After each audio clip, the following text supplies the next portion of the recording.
See, whatever you're doing, however you spend your time, that tells you who you are. So think about what it is you like to create in your life experience. Once I look at how you commit your time, once I do an evaluation on how you spend your time, I can tell you exactly what you're committed to. People that say they have dreams or want to open a business or want to do something differently than what they're now doing, they don't like their jobs, they're unhappy, they're unfulfilled. People who say they want to improve their income level, look at how they spend their time. How they spend their time, the commitment of their time, how they use that will really tell the truth. People who said, I'd like to do better, but you don't find them in vocational or technical schools, upgrading their skills and their knowledge, how they spend their time, that will tell you what's going on. People who say they want to normalize their weight, they want to be healthy, but every time you see them, they're eating, that will tell you that they're committed to being obese for the rest of their lives. People tell you they want to stop smoking and they're lighting up at that time. Folks that say, I want to stop drinking, and every time you're in their face, they're reeking with alcohol, that will tell you what's going on. Don't have to listen to what they say, just watch what they do. Commitment shows up in your life in what you do. On the other hand, you can make the commitment to your life that you don't like the results that you have and that you're going to do something about it. See, that power is available to all of us. People who look at life and decide, I want something different for myself. Carol Hatfield. Carol lives in Detroit, single mother, decided that she wanted to go into her own business, did not have enough money to do it. She wanted to have a health food store. She sold her car and used the money to start in a little storefront, a little hole in the wall. She rode to work on a bicycle. And then when she got enough money, she bought a motor scooter and did that for a long time. She's now a very successful person. She now has 3 health food stores. She said it was hard, it's a struggle, Les. She said, but I did it. She said, I made the commitment to do it, and I did it. Why is it that people are frightened by commitment?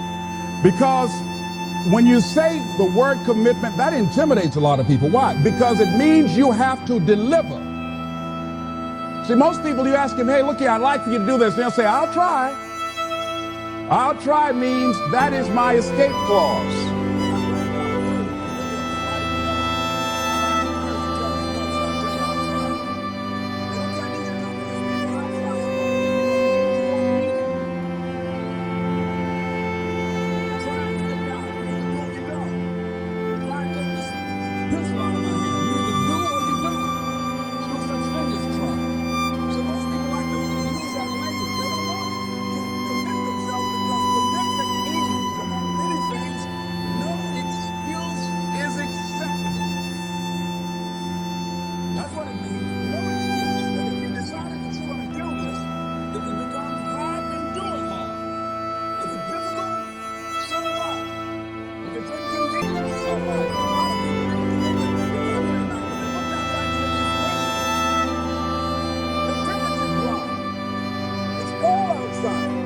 And they decide to give up on their commitment.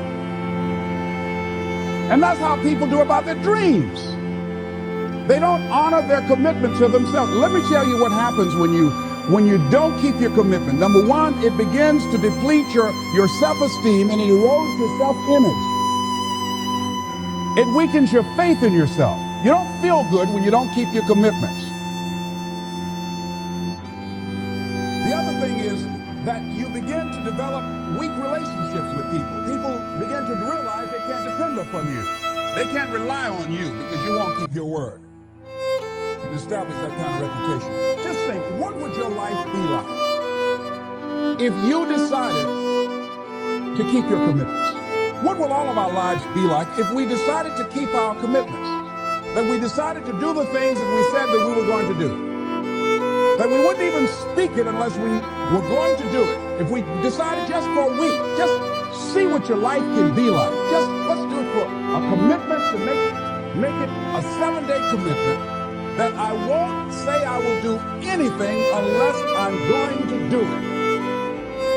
And find out what your life will be like. Let me tell you what, if you follow it through, if you keep your commitment to the commitment, at the end of the 7 days, you'll feel strong and powerful.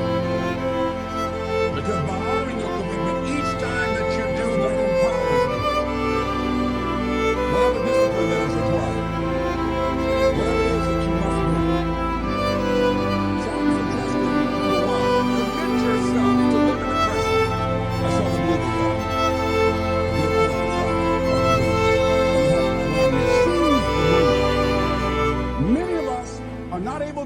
forward and develop and manifest our greatness because we spend so much time looking back or worrying about the future. Seize the moment. See, you cannot go into the future and manifest your greatness when you have various things in your life that's blocking you. Let's look at how we can begin to keep our commitments. Remembering what Dr. Robert Anthony said about results. When you keep your commitments, you're able to produce some different kinds of results in your life.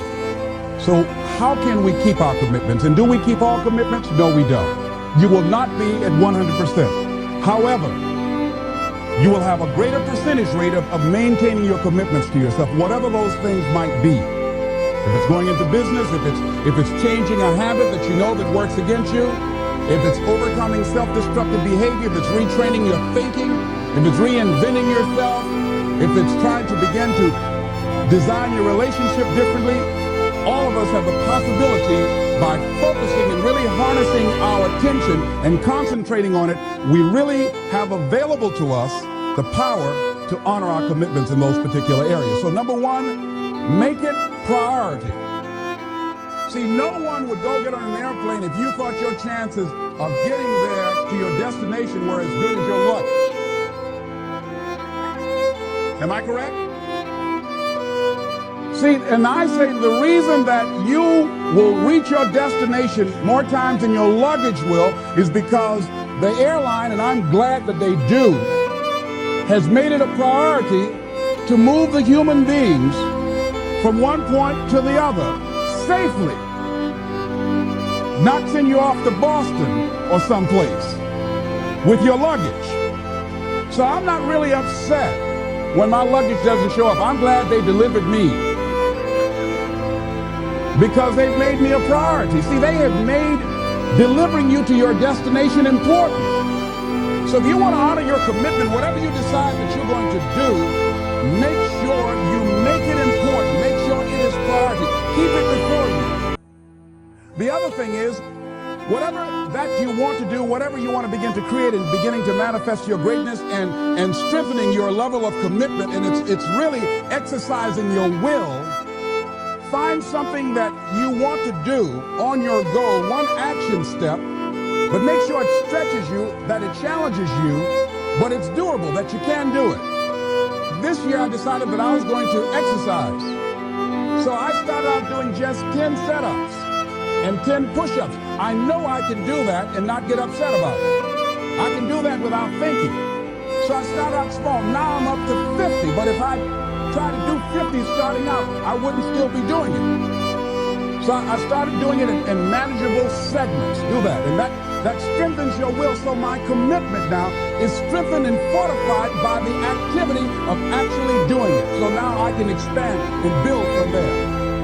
When I decided to begin to manage my money differently, and I started saving 5% of my money, then I increased it to 10%, then to 15%. So now I have disciplined myself to live off 75% of my income.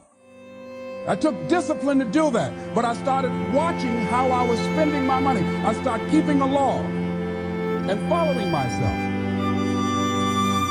So you want to begin to find something that is manageable, that you know that you can do.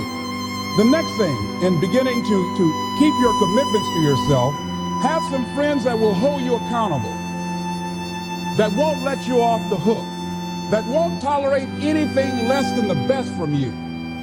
People that will support you in this new way of being, in this new state of consciousness.